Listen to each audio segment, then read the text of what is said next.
I stared at my phone screen, reading the text message for the third time, hoping the words would somehow rearrange themselves into something that made sense.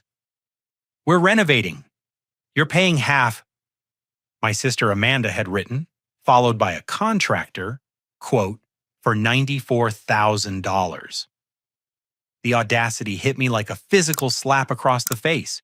She hadn't asked, hadn't discussed it, hadn't even warned me this was coming. She'd simply decided that my hard-earned money belonged to her house, her dream kitchen, her luxury bathroom upgrades.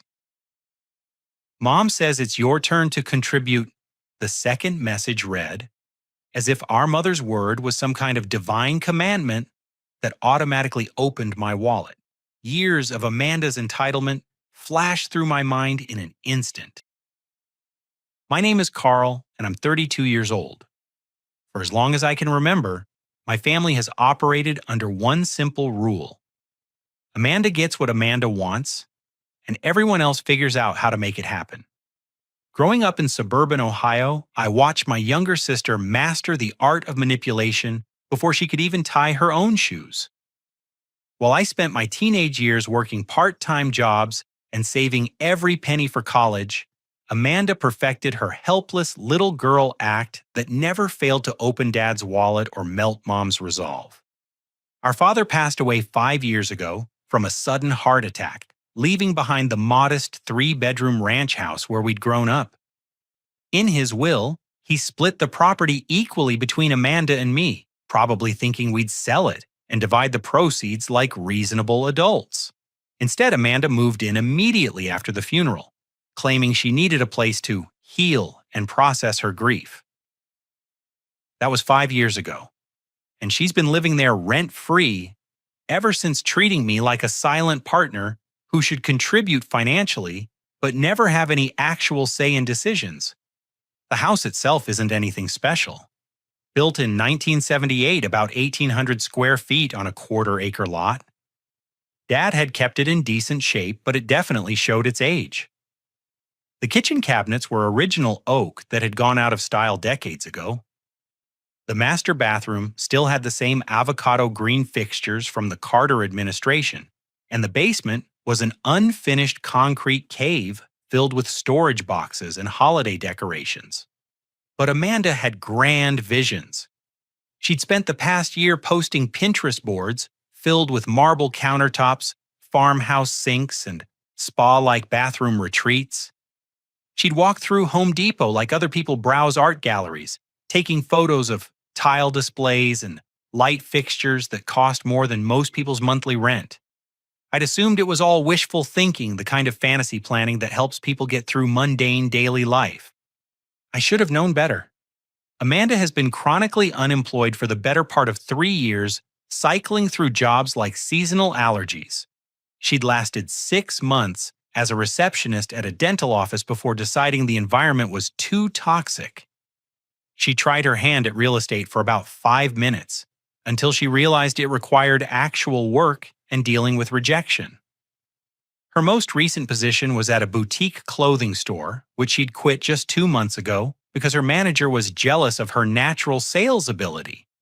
Meanwhile, I work 60 to 70-hour weeks as a mechanical engineer at a manufacturing plant 2 hours away in Cleveland. I live in a modest 1-bedroom apartment, drive a reliable but unexciting Honda Civic, and spend most of my free time either catching up on work or visiting Mom to make sure she's taking care of herself. I'd managed to save up a decent emergency fund and was even considering buying my own house someday, maybe something with a small yard where I could finally get the dog I'd always wanted.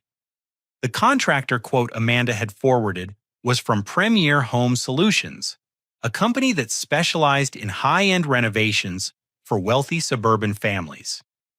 The estimate was broken down into 3 main categories: a complete kitchen overhaul for $38,000, including custom cabinets, granite countertops, and professional-grade appliances; a master bathroom transformation for $22,000 with heated floors, a rainfall shower and a jetted tub; and a finished basement renovation for $34,000, complete with a wet bar home theater setup and guest bedroom. Every single improvement would benefit only Amanda. The kitchen would become her personal cooking playground, despite the fact that she currently survived on takeout and microwave meals. The master bathroom would turn into her private spa retreat, replacing the perfectly functional shower and bathtub that had served our family for decades. And the basement renovation would create additional living space that she could use however she pleased while I continued paying rent for my tiny apartment in Cleveland. But the real kicker came when I scrolled through the attached documents more carefully.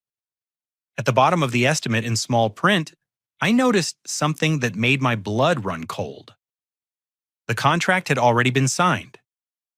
Not by both property owners, as would be legally required for such a major renovation, but by Amanda alone. And somehow, impossibly, there was a second signature on the document that looked suspiciously like my own handwriting. I grabbed my laptop and logged into my email account, searching through months of messages for any communication from Premier Home Solutions. Nothing. I checked my regular mail pile looking for any documents or contracts that might have been sent to my apartment. Nothing there either. But as I stared at that signature, a terrible realization began to form. Amanda had been collecting my mail from the family house for years, claiming she was helping out by bringing it to family gatherings or dropping it off at my apartment. How many important documents had she intercepted over the years? How many opportunities had she had to practice copying my signature? The phone rang, interrupting my growing panic. Mom's number appeared on the screen, and I knew Amanda had already started working her manipulation magic. "Carl, honey, I just got off the phone with your sister." Mom began, her voice carrying that particular tone of disappointment that had been perfected during my childhood. She told me about the renovation plans, and I think it's wonderful that she's finally taking some initiative to improve the house. Mom, she wants me to pay $47,000 for renovations to her house. I said, trying to keep my voice level and reasonable. I wasn't consulted about this decision. I don't live there, and I can't afford that kind of expense. Now, Carl, that house belongs to both of you, and Amanda has been taking such good care of it all these years. Don't you think it's time you contributed something meaningful to the family? Your father would have wanted you two to work together on something like this. The guilt trip was predictable, but no less effective. Mom had always excused Amanda's behavior as youthful exuberance or creative thinking, while holding me to a much higher standard of responsibility and maturity. If Amanda failed to pay a bill, it was because she was going through a hard time. If I questioned her decisions, it was because I was being selfish and unsupportive. I contribute plenty to this family, Mom. I drive down there every other weekend to check on you. I helped pay for Amanda's car repairs last year, and I've never asked for any rent or utilities from the house that I technically half own. But this is different, honey. This is about investing in the family property, about making it a place where future generations can create memories. Amanda has such beautiful ideas for how to make the house special again. I ended the call feeling frustrated and emotionally drained, which had been the intended effect. Amanda had already poisoned the well, framing my reasonable objections as selfish greed while positioning herself as the visionary family member with Amanda's best interests at heart. My firm refusal to pay for Amanda's fantasy renovation triggered a response that would have impressed professional warfare strategists. Within 24 hours of my no text, she had launched a comprehensive campaign designed to isolate me from our entire extended family and paint me as the villain in her tragic story of sibling abandonment. It started with the phone calls. Mom called 3 times on Tuesday, each conversation more emotionally manipulative than the last. The first call was disappointment. "I really thought you'd come around once you had time to think about it, Carl." The second was guilt. "Your sister is so hurt that you won't support her when she's finally trying to make something of herself." The third was pure emotional blackmail. "I don't have many years left, and I'd hoped to see my children working together instead of fighting over money." But Amanda was just getting started. She called our Aunt Susan in Michigan, sobbing about how her selfish brother was destroying the family by refusing to honor their father's memory through home improvements. She reached out to our cousin Mark in Phoenix, explaining through tears how I was abandoning family in their time of need and making their elderly mother choose sides. She even contacted my high school friends on Facebook, sharing carefully edited versions of our text exchange that made me look like a heartless miser refusing to help his struggling sister. The social media campaign was particularly vicious. Amanda posted a series of Instagram stories that told her version of events with the skill of a seasoned publicist. The first post showed a photo of our father in the house's living room, captioned, "Dad always believed in investing in family and creating a legacy for future generations." The second featured a screenshot of Pinterest boards filled with home renovation inspiration with text overlay reading, "Sometimes your dreams have to wait because not everyone believes in your vision." The third was a tearful selfie accompanied by a paragraph about learning who your real family is when you need support the most. Each post received dozens of sympathetic comments from friends and extended family members who had no idea what was actually happening. "Stay strong, Amanda, Mambi. Family should always come first. Some people just don't understand what really matters in life." The comment section became a digital lynch mob with people I'd known for years suddenly questioning my character based on Amanda's carefully crafted narrative. But the Christmas ultimatum voice note was when Amanda finally revealed her true nature. I listened to the 3-minute recording in my car during lunch break, watching my hands shake as her voice escalated from disappointed sister to screaming banshee. You know what, Carl Fine? Fine. If you're going to be this selfish and horrible, then don't expect an invite to Christmas this year. I'm hosting the entire family, and I'm not going to let your negative attitude ruin everyone else's holiday. Maybe spending Christmas alone will help you remember what actually matters in life, family. But apparently, money is more important to you than the people who love you. The voice note continued with increasingly unhinged accusations. I was apparently jealous of her success and happiness, bitter about her close relationship with Mom, and threatened by her independence and creativity. She accused me of stealing opportunities from her throughout our childhood, of manipulating Dad against her before he died, and of trying to control the family finances like some kind of dictator. As I listened to this verbal assault, something clicked into place. This wasn't really about money or home renovations. This was about control manipulation and Amanda's desperate need to maintain her position as the family's perpetual victim who deserved constant support and accommodation. The renovation project was just the latest scheme in a lifelong pattern of entitlement and emotional manipulation. I decided to do some investigating of my own. That evening, I drove to the county courthouse and requested copies of all public records related to our family property. What I discovered made my stomach turn. Over the past 3 years, Amanda had taken out 4 separate loans using the house as collateral. The first was a $15,000 personal loan from a credit union supposedly for emergency home repairs. The second was a $20,000 line of credit from a national bank listed as property improvements. The third was a $12,000 cash advance from a payday lending company with interest rates that bordered on predatory. The fourth was a $30,000 refinance through a mortgage broker ostensibly to consolidate debt and improve cash flow. None of these loans had required my signature as co-owner because Amanda had listed herself as the sole occupant and primary caretaker of the property.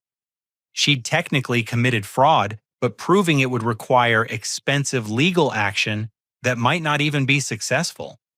The total debt secured against our family home was now $77,000, not including the original mortgage balance that Dad had nearly paid off before his death. Amanda had essentially stolen the equity that represented my inheritance, using it to fund 3 years of unemployment and luxury lifestyle choices. But there was more. I spent the next evening combing through social media posts, looking for clues about how Amanda had been spending this borrowed money. Her Instagram account told the story of someone living far beyond any reasonable means for an unemployed person. Dinner photos from expensive restaurants 2 or 3 times per week, shopping hauls from high-end clothing stores, and cosmetics boutiques. Weekend trips to Nashville, Chicago, and Miami with groups of friends who clearly had more money than sense. Just last month, she'd posted photos from a spa weekend in Napa Valley that must have cost $3,000, followed immediately by a shopping spree in San Francisco that included handbags worth more than most people's monthly rent. She'd been living like a trust fund baby, while systematically draining the equity from our father's house and positioning herself as the struggling victim who needed family support. The Christmas disinvitation should have hurt more than it did. Instead, I felt relieved. I wouldn't have to spend the holiday walking on eggshells watching Amanda perform her helpless little girl act, while our relatives praised her for taking such good care of the family home. I wouldn't have to bite my tongue while she accepted sympathy and financial support from people who had no idea she'd been living a completely fraudulent lifestyle. I also realized Amanda had made a tactical error. By cutting me out of Christmas, she'd given me the perfect opportunity to document whatever lies she told the family about my absence. People would want to know why I wasn't there, and Amanda would have to either admit she disinvited me over money or create an elaborate fiction that I could later disprove. On December 20th, just 4 days before Christmas, Amanda posted the formal announcement, "This year's Christmas celebration will be extra special, hosting the whole family at my place for the first time since Dad passed. Can't wait to share love, laughter, and gratitude with the people who truly matter." Some people choose money over family, but we choose each other every single time. The post included photos of expensive holiday decorations throughout the house, professional-looking Christmas arrangements, and what appeared to be catered food preparation.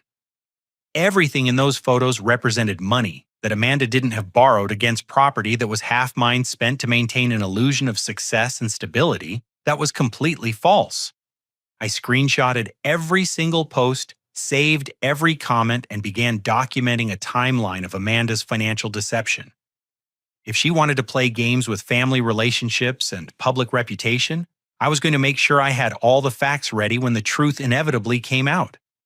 My growing suspicion about Amanda's financial shenanigans led me to hire Jason Torres, a private investigator who specialized in fraud cases and asset discovery. Jason came highly recommended from a colleague whose ex-wife had hidden assets during their divorce proceedings, and his rates were reasonable for what promised to be a straightforward investigation. I need to know exactly how my sister has been using our jointly owned property as collateral, and whether she's been engaging in any fraudulent activity. I explained during our initial meeting at a coffee shop near my office. Jason was a former police detective, in his early 50s with graying hair and the kind of calm, methodical demeanor that inspired confidence. Property fraud between family members is unfortunately more common than people realize, he told me, pulling out a tablet to take notes. Often the fraudulent party assumes the victim won't pursue legal action because of family relationships. They use emotional manipulation and guilt to prevent accountability. I also retained Sandra Kim, a forensic accountant, who specialized in tracing hidden assets and uncovering financial irregularities. Sandra had worked on several high-profile embezzlement cases and had a reputation for finding money that people thought they'd hidden successfully. Based on what you've described, your sister has likely been engaged in systematic equity theft, Sandra explained during our consultation. We'll need to trace every loan, every credit application, and every financial transaction connected to the property. We'll also want to look into her personal spending patterns to see where the borrowed money actually went. The investigation took 3 weeks and cost me $2,000, but the results were absolutely devastating. Jason's background research revealed that Amanda had been running what amounted to a small-scale financial fraud operation for over 3 years. The property loans I'd already discovered were just the tip of the iceberg.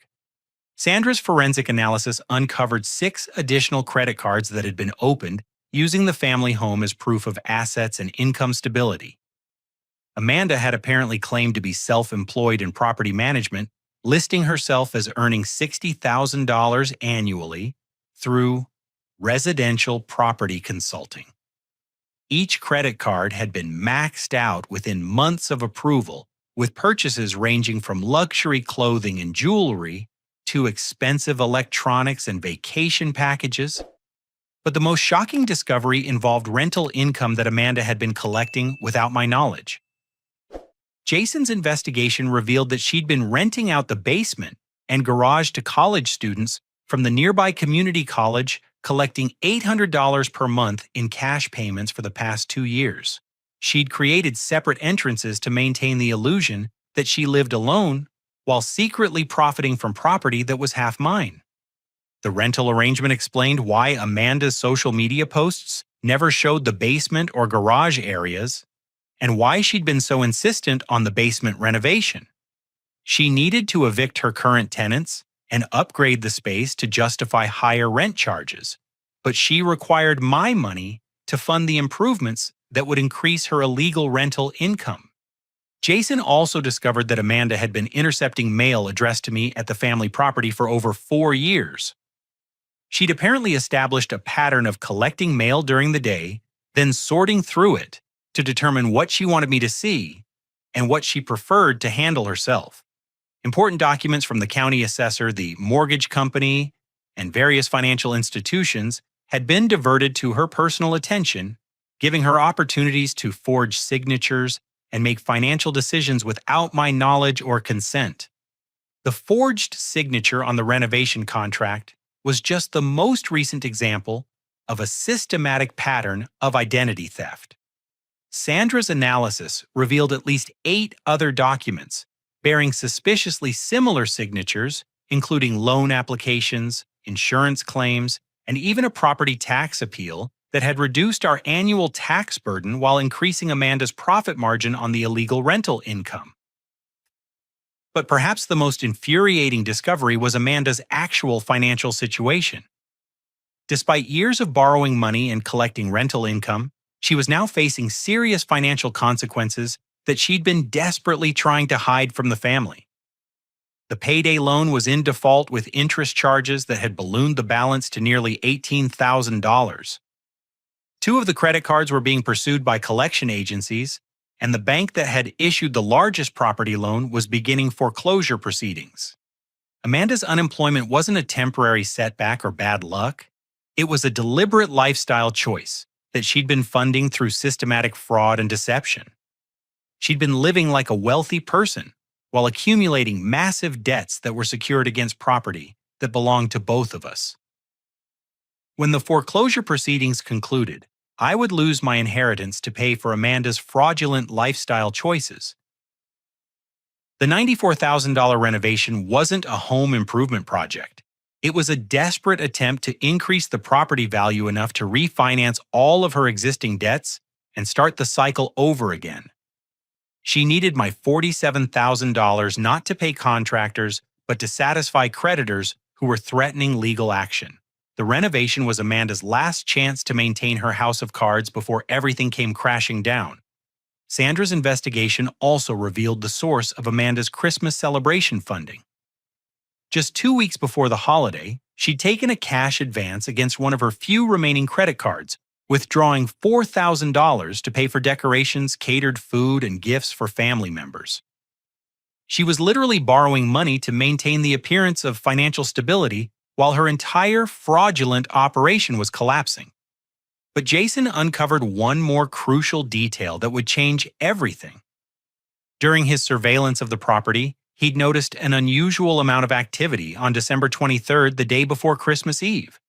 Multiple cars with out-of-state license plates had visited the house, staying for 30 to 45-minute periods. When he ran the plate numbers, he discovered they belonged to real estate investors and property developers from Columbus and Cincinnati. Amanda wasn't just throwing a Christmas party to exclude me and manipulate the family. She was secretly showing the house to potential buyers, planning to sell the property without my knowledge or consent. The holiday gathering was cover for conducting real estate business, and the fancy decorations and catered food were staging elements designed to impress prospective purchasers. Everything suddenly made sense. Amanda's timeline was collapsing, and she needed to sell the house quickly to avoid foreclosure and criminal fraud charges. She'd planned to exclude me from Christmas, complete the sale during the holiday period, when I'd be less likely to discover what was happening, then present me with a fait accompli and a check for my portion of the proceeds minus all her fraudulent debts. The family Christmas celebration was actually a real estate showing disguised as a holiday party, and Amanda was planning to steal my inheritance to cover her own financial crimes. Christmas Eve arrived with the kind of bitter December cold that made Cleveland feel like the edge of the world. I spent the morning at my apartment watching snow accumulate on my balcony, while Amanda's Instagram account exploded with carefully orchestrated holiday content designed to showcase her perfect family gathering and my conspicuous absence. The first post appeared at 9:30 in the morning, a photo of an elaborately decorated dining room table with professional-looking place settings, expensive Christmas centerpieces, and what appeared to be catered food arrangements. Christmas magic is happening at the family house. So grateful for everyone who understands what really matters: love, togetherness, and creating beautiful memories with the people who choose to be here. The passive-aggressive dig was subtle enough to maintain plausible deniability while making it clear that my absence was a personal choice rather than her decision to exclude me. The comments poured in from extended family members expressing excitement about the gathering and praising Amanda for keeping family traditions alive. By noon, she'd posted a series of Instagram stories showing various relatives arriving at the house, each carrying gifts and wearing forced smiles for Amanda's documenting efforts. I recognized my Aunt Susan from Michigan, Uncle Dave and his wife Carol from Toledo, and several cousins I hadn't seen since Dad's funeral. Everyone appeared dressed up and ready for an afternoon of holiday celebration, completely unaware that they were serving as unwitting props in Amanda's real estate marketing scheme. But the most painful post came at 1:15, featuring a photo that made my stomach clench with unexpected emotion. Amanda had invited Sarah Martinez, my ex-girlfriend from college, positioning her prominently in a group photo of family and chosen family celebrating love and loyalty. Sarah and I had dated for 3 years and broken up amicably when I took my engineering job in Cleveland and she accepted a teaching position in Columbus. We'd maintained friendly contact through social media, but I hadn't seen her in person for over 2 years. Amanda knew exactly what she was doing by inviting Sarah. She was demonstrating that even my ex-girlfriend deserved a place at the family table more than I did, while also creating the visual impression that Sarah was somehow replacing me in family dynamics. The photo showed Sarah laughing and engaging warmly with Mom and other relatives, looking comfortable and welcome in my childhood home, while I spent Christmas Eve alone in my apartment. The comments on that particular post were especially brutal. Sarah fits right in with the family. Some people appreciate what they have and some people don't. Love seeing genuine connections with people who actually care about each other. But as I scrolled through Amanda's posts more carefully, I began noticing details that confirmed Jason's surveillance discoveries. In the background of several photos, I could see unfamiliar middle-aged couples dressed more formally than typical family gathering attire. They appeared to be examining the house itself rather than participating in holiday conversations, checking out the kitchen improvements Amanda had been planning, measuring spaces with their eyes, and taking their own discreet photos.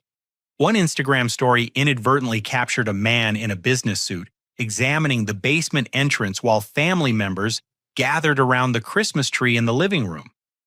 Another showed a woman in expensive real estate attire taking notes on her phone while standing near the renovated areas Amanda had been showcasing online. Most tellingly, several of the family celebration posts featured strategic camera angles that showcased specific areas of the house rather than focusing on people or holiday activities.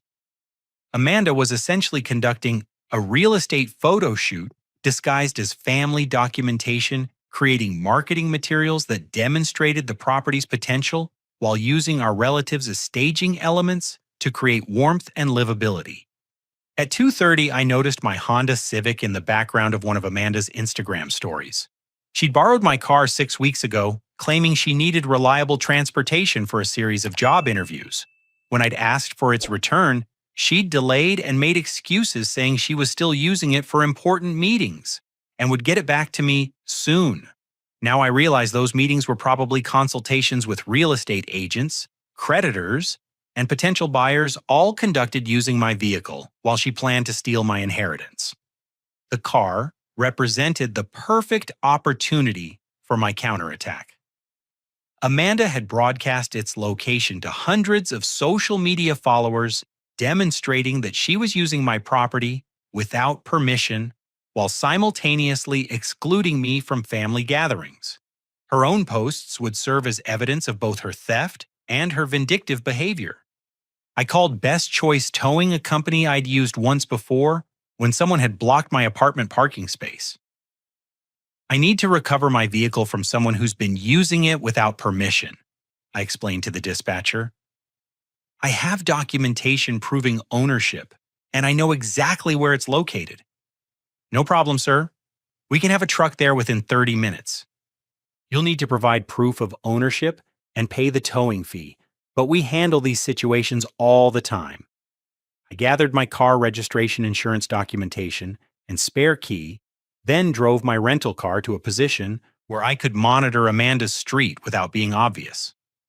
Jason had taught me the importance of documentation, so I set up my phone to record everything that was about to unfold. At exactly 3:45, I posted my comment on Amanda's most recent Instagram story, "Nice PS, the car in your driveway, mine. Tow truck's on the way." Then I sat back and waited for the show to begin. The tow truck arrived at exactly 3:52, rumbling down Amanda's quiet suburban street like a mechanical harbinger of justice. I watched from my position 2 blocks away as the driver, a stocky man in coveralls and a reflective safety vest, stepped out and began examining my Honda Civic. He checked the license plate against his paperwork, then started positioning the truck for optimal access to my car. Amanda's house exploded into chaos within minutes. Through my phone's camera, I could see family members rushing to the front windows, pointing at the tow truck and gesturing frantically. Someone inside must have spotted my Instagram comment because suddenly the front door burst open and Amanda came running outside in her expensive Christmas dress and high-heeled shoes, moving faster than I'd seen her move in years. "Wait, wait! You can't tow that car?" she screamed at the driver, who calmly continued preparing his equipment. "That's my brother's car, and he said I could use it." The tow truck driver glanced up from his work. "Ma'am, I have a work order from the vehicle owner requesting recovery of his property. If you have documentation showing you're authorized to use this vehicle, I'll need to see it now." Amanda's voice escalated to a pitch that probably disturbed dogs 3 blocks away. "This is ridiculous. He's just being spiteful because we had a family disagreement. This is Christmas Eve, for crying out loud." By now, the entire Christmas gathering had spilled onto the front lawn. Mom appeared in the doorway wearing her best holiday dress, looking confused and embarrassed. Aunt Susan and Uncle Dave stood on the porch, obviously uncomfortable with the public scene unfolding before their eyes. Several cousins had their phones out recording Amanda's meltdown for their own social media documentation. But most importantly, the well-dressed strangers I'd spotted in Amanda's photos were also watching from the edge of the property. A middle-aged couple in business attire stood near a black Lexus SUV, clearly real estate professionals who had come to view the house and found themselves witnessing a family crisis instead. A second potential buyer, a woman in her 50s wearing an expensive wool coat, was already walking back toward her Mercedes, obviously uncomfortable with the domestic drama. This is absolutely humiliating. I heard one of the real estate people say to her companion, "We should come back another time when they've resolved their family issues." Amanda noticed the potential buyers leaving, and her panic intensified. "No, wait, this has nothing to do with the house. My brother is just having some kind of mental breakdown over family disagreements. The property is still available." The tow truck driver had finished securing my car and was preparing to drive away. Amanda ran after the truck in her high heels, actually grabbing onto the side panel and screaming about property rights and family emergencies. The driver stopped and rolled down his window. "Ma'am, if you don't step away from the vehicle, I'm going to have to call the police. This is a legal recovery of stolen property, and interfering with a tow truck operator is a criminal offense in this state." Stolen property. Stolen. That car belongs to my selfish, vindictive brother who's trying to destroy Christmas because he doesn't want to help family. The driver remained completely professional. According to my paperwork, the vehicle owner reported it missing after multiple attempts to recover it through personal communication. If you have a legal dispute about the car, you'll need to resolve that through the courts or with the owner directly. As my Honda disappeared down the street on the back of the tow truck, Amanda's Christmas gathering completely disintegrated.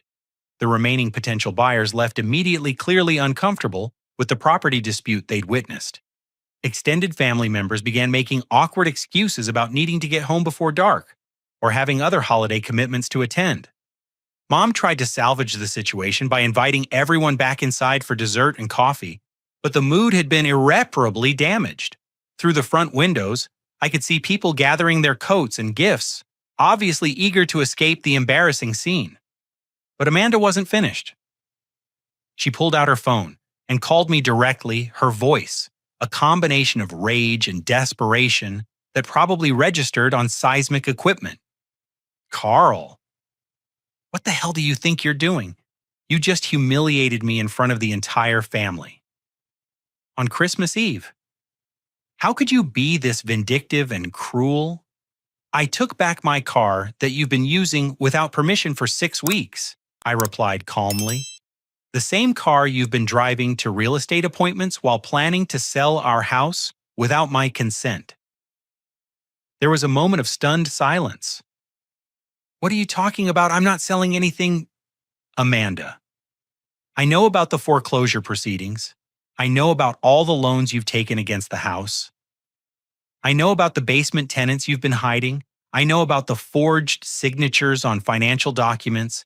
And I know that today's Christmas gathering was actually a cover story for showing the house to potential buyers." Another silence longer this time. When Amanda spoke again, her voice had changed from angry to calculating. "I don't know what lies people have been telling you, but you're completely wrong about everything. I've been taking care of our family property for 5 years, while you've contributed nothing. If there are financial issues, it's because I've been struggling to maintain a house that you should be helping support. The basement rental income alone has been $800 per month for 2 years, Amanda. That's over $19,000 you've collected from property that's half mine, not including all the equity you've stolen through fraudulent loan applications." This time the silence stretched long enough that I thought she might have hung up. When she finally responded, her tone had shifted again, becoming wheedling and manipulative. "Carl, I think you're confused about some things, and maybe we should sit down after the holidays and clear up any misunderstandings. But right now you've ruined Christmas for our entire family.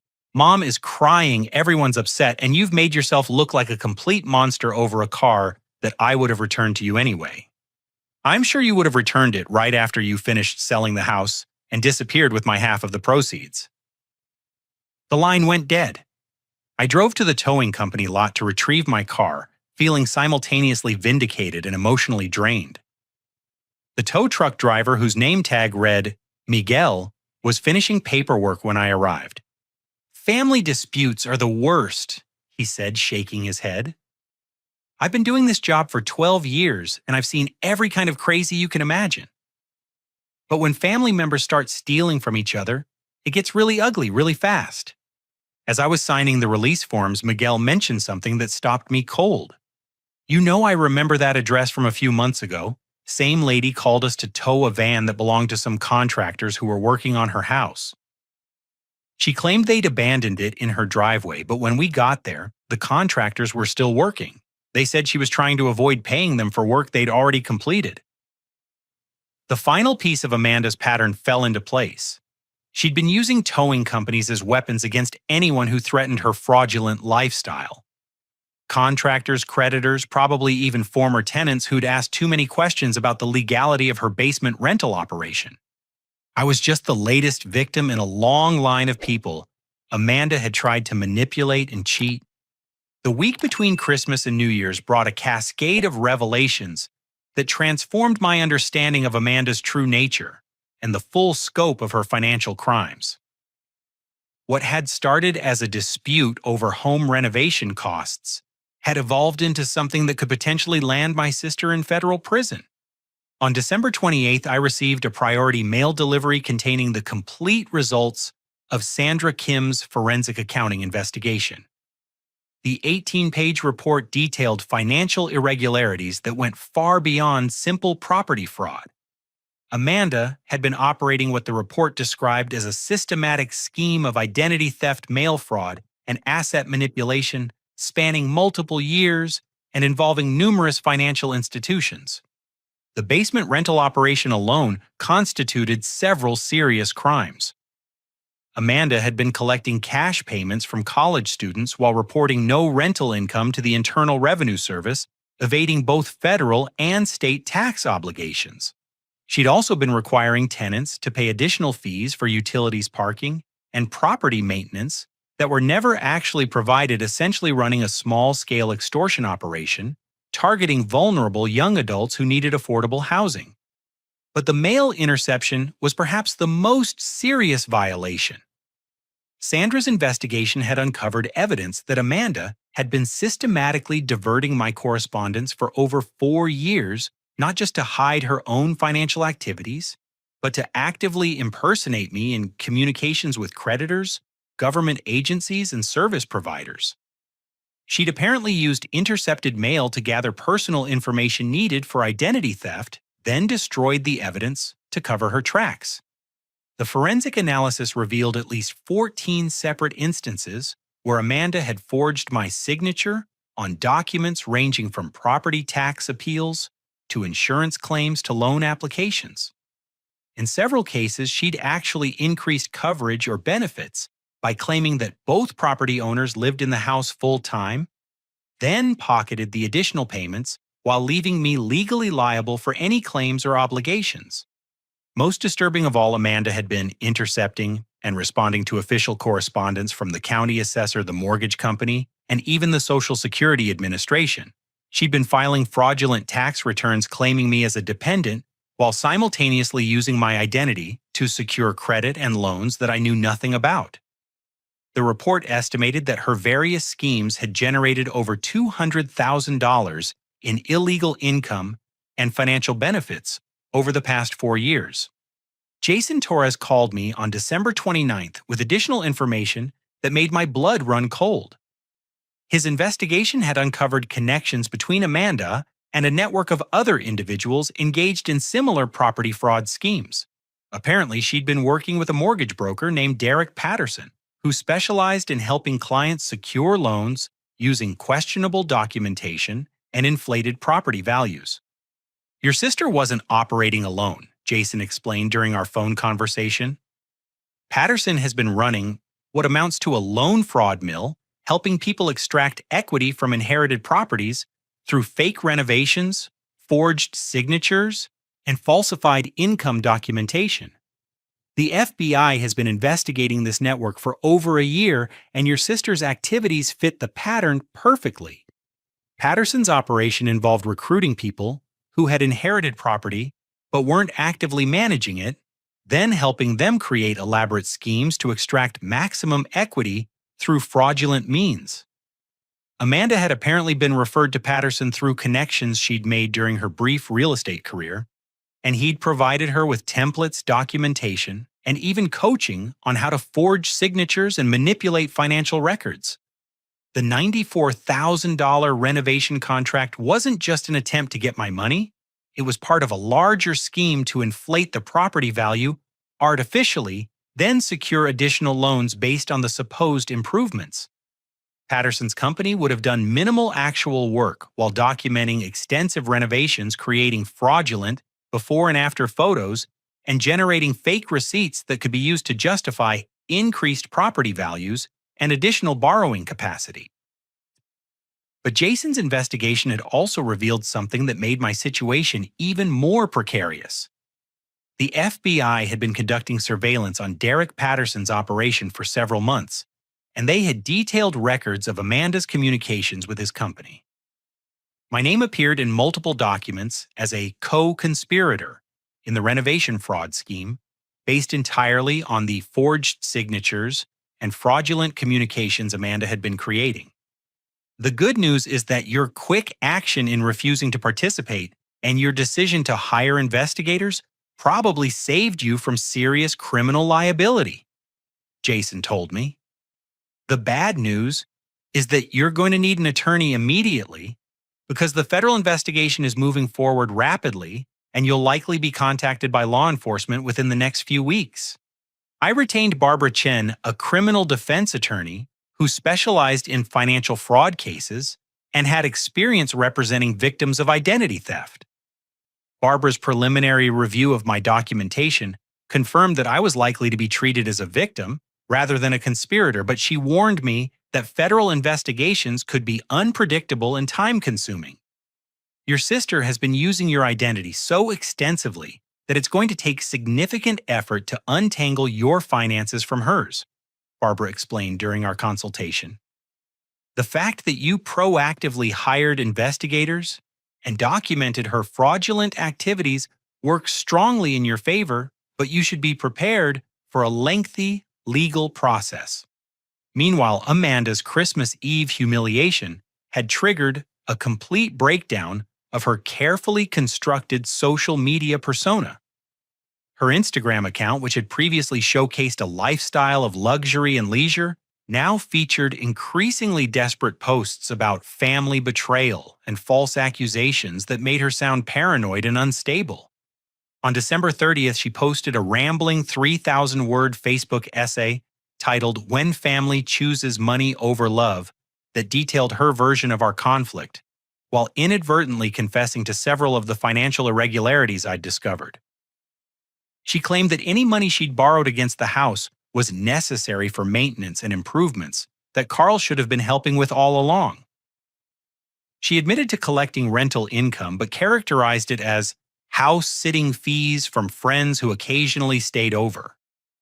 She acknowledged intercepting my mail but described it as helping my busy brother manage his correspondence while he focused on his career. The post received dozens of comments from friends and relatives, but the tone was notably different from her earlier social media support. People were asking pointed questions about the specifics of our property arrangements, the legality of her rental activities, and the appropriateness of making financial decisions without consulting a co-owner. Several comments came from family members who had attended the Christmas gathering and were clearly troubled by what they'd witnessed. Mom called me on New Year's Eve, her voice shaky and uncertain in a way I'd never heard before. "Carl, I need to ask you about some things Amanda told me, and I need you to be completely honest with me." "Of course, Mom. What do you want to know?" "Did Amanda really forge your signature on legal documents? Has she been stealing money from you? Are the police going to arrest her?" I spent 45 minutes walking Mom through the evidence I'd gathered, explaining Amanda's schemes in terms that wouldn't completely destroy her image of her daughter, while making it clear that serious crimes had been committed. By the end of the conversation, Mom was crying. "I don't understand how this happened," she said through her tears. "I thought Amanda was finally getting her life together. I thought she was taking responsibility for the family property. How did I miss all of this?" "Amanda is very good at manipulation and deception, Mom. She's had years of practice, and she specifically targeted people who love her and want to see the best in her. This isn't your fault. But I could hear in Mom's voice that she was beginning to understand the full scope of Amanda's betrayal, not just against me, but against the entire family. The golden child who could do no wrong had been systematically lying to and stealing from everyone who cared about her. The next phase of this nightmare was about to begin. 6 months later, I stood in the kitchen of my new house, watching morning sunlight stream through windows that overlooked a small but well-maintained backyard where my adopted golden retriever, Murphy, was investigating interesting smells near the fence line. The three-bedroom ranch in a quiet suburb of Cleveland had cost me $275,000, financed through conventional means with my own credit and a down payment that came from the sale of my childhood home. Amanda had agreed to plead guilty to federal charges of mail fraud, identity theft, and tax evasion in exchange for a sentence of 18 months probation, 600 hours of community service, and full restitution of the money she'd stolen. The plea agreement allowed her to avoid federal prison, but it required her to pay back over $180,000 in fraudulent, loan-stolen rental income and tax penalties. The house had ultimately sold for $412,000 after Amanda was forced to evict her basement tenants and complete minimal repairs to bring the property up to legal standards for sale. After paying off all the legitimate debts, resolving the fraudulent loans, and covering legal expenses, I received enough money to buy my own home outright and still have a substantial emergency fund remaining.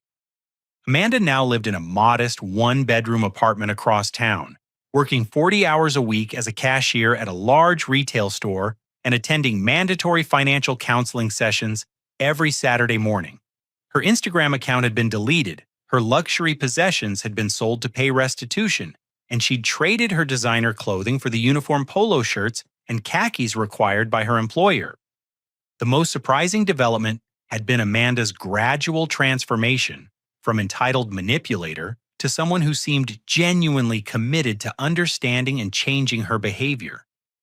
The community service requirement had placed her in a program that helped low-income families with basic home repairs, teaching her actual construction skills while forcing her to confront the reality of people who struggled financially through no fault of their own.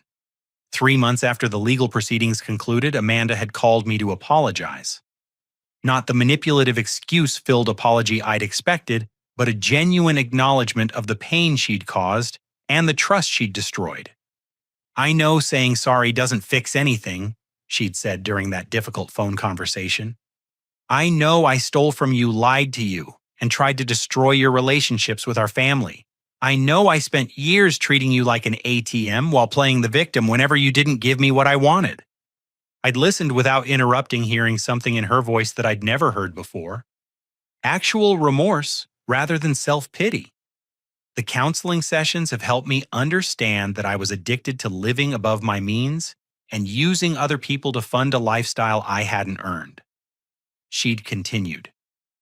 "I convinced myself that I deserved those things because life had been unfair to me, but really, I was just stealing from people who loved me because I thought I could get away with it." The conversation had lasted over an hour, covering years of resentment, manipulation, and family dysfunction that had culminated in criminal fraud charges. Amanda had acknowledged that her problems began long before Dad's death, rooted in childhood patterns, where she'd learned to use emotional manipulation to avoid consequences and get what she wanted. "I don't expect you to forgive me or trust me again," she'd said near the end of the call. "I just wanted you to know that I finally understand what I did, and I'm going to spend the rest of my life trying to become the kind of person who deserves to be part of a family." Our relationship remained distant but respectful. I occasionally received text messages updating me on her progress in the financial counseling program or sharing small accomplishments from her retail job. She'd apparently been promoted to assistant manager after demonstrating reliability and strong work ethic qualities that had been completely absent during her years of fraudulent living. Mom had struggled with depression and anxiety following the revelations about Amanda's criminal activities. but she'd eventually begun attending her own therapy sessions to process the guilt and confusion of learning that her favorite child had been systematically deceiving everyone for years. She'd apologized to me repeatedly for enabling Amanda's behavior and for pressuring me to support schemes that had been fundamentally fraudulent. I wanted so badly to believe that Amanda was finally taking responsibility for her life, Mom had explained during one of our weekly phone calls.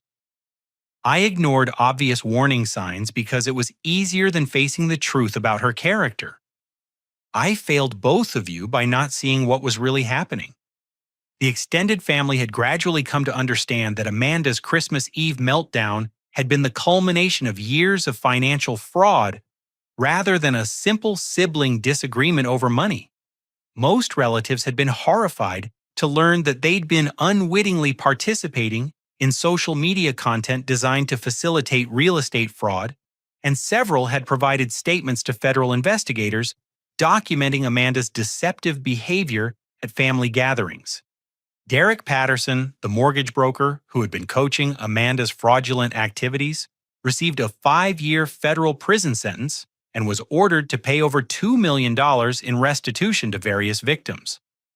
His loan fraud network had ultimately involved over 40 properties and more than $300,000 in fraudulent lending, making Amanda's case just one example of a much larger criminal enterprise. The most valuable lesson I'd learned was that setting boundaries isn't selfish. It's essential for healthy relationships and personal integrity. For years, I'd enabled Amanda's destructive behavior by providing financial assistance and emotional support without requiring accountability or change. My refusal to pay for her renovation fantasy had actually been the kindest thing I could have done both for myself and ultimately for her. Family relationships aren't about unconditional financial support or accepting abuse in the name of loyalty. True family means holding each other accountable, supporting genuine growth and positive change, and refusing to participate in destructive patterns that harm everyone involved. Sometimes the most loving thing you can do for someone is refuse to enable their worst impulses and force them to face the consequences of their choices. As I watched Murphy chase a squirrel across the yard, I realized that my life had become exactly what I'd always wanted: peaceful, authentic, and free from the constant drama and manipulation that had defined my family relationships for so many years. I had a home that belonged entirely to me, a job that provided both financial security and personal satisfaction, and relationships based on mutual respect rather than guilt and obligation. Amanda would eventually rebuild her life on a foundation of genuine accomplishment rather than fraud and manipulation. And that process would make her stronger and more resilient than she'd ever been during her years of easy money and artificial success. Mom would learn to see her children as the complex, flawed adults we actually were, rather than the idealized versions she'd created in her mind.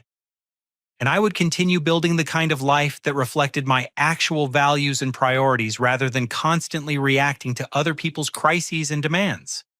Have you ever had to set difficult boundaries with family members who were taking advantage of your generosity? The decision to say no to people we love can be incredibly painful. But sometimes it's the only way to break destructive patterns and create space for genuine healing and growth. I'd love to hear about your experiences with family financial conflicts and how you've handled situations where love and money created impossible choices. If this story resonated with your own experiences with family drama or financial manipulation, please give it a like and share it with someone who might benefit from hearing about the importance of setting healthy boundaries. Subscribe to hear more stories about overcoming family conflicts and building authentic relationships based on mutual respect rather than guilt and obligation. Thanks for listening to my story, and I hope it helps you navigate your own challenging family dynamics with wisdom and courage.